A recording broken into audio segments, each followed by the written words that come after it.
mzee, kaa mbali na mimi. Subiri. Sikiliza nini? Toka hapa sasa. Sawa, samahani. Samahani binti yangu, naomba kuuliza. Usinitie nuksi mzee mchafu. Sina kosa binti, nilikuwa naomba kuuliza tu.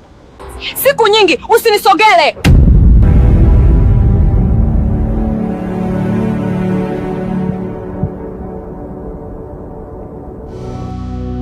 Neema, karibu sana ofisini. Asante sana Meneja Tom. Bosi wetu amepitia wasifu wako, amekubali ufanye kazi hapa. Endelea kusubiri, atafika muda si mrefu. Sawa mkuu.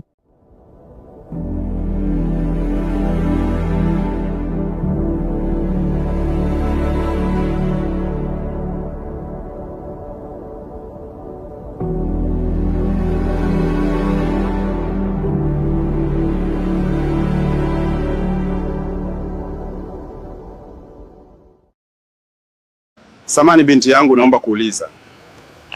Usinitie nuksi mzee mchafu. Sina kosa binti, nilikuwa naomba kuuliza tu. Siku nyingi usinisogele.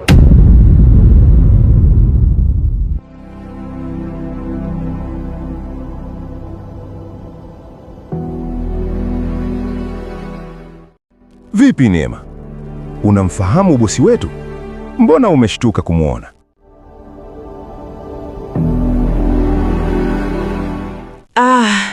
Hapana, niko sawa. Kwani huyu mzee ndio bosi wa hapa?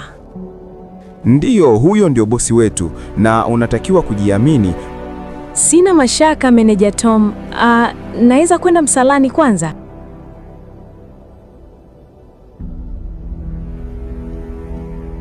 Neema, kutana na bosi wetu anaitwa Mzee Masatu.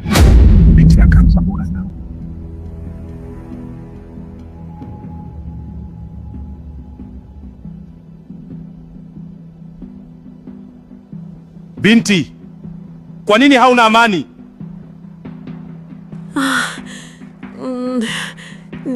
Nina amani bosi.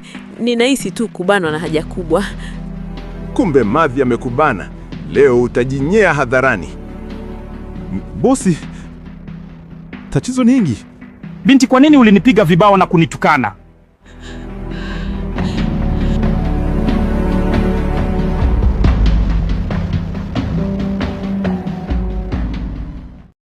Nilimpa mtihani leo asubuhi na alifeli. Kampuni yangu inahitaji watu wema. Samahani binti yangu, naomba kuuliza. Usinitie nuksi mzee mchafu. Walinzi, mtoeni huyu binti, sitaki kumwona. Wewe mzee, kaa mbali na mimi.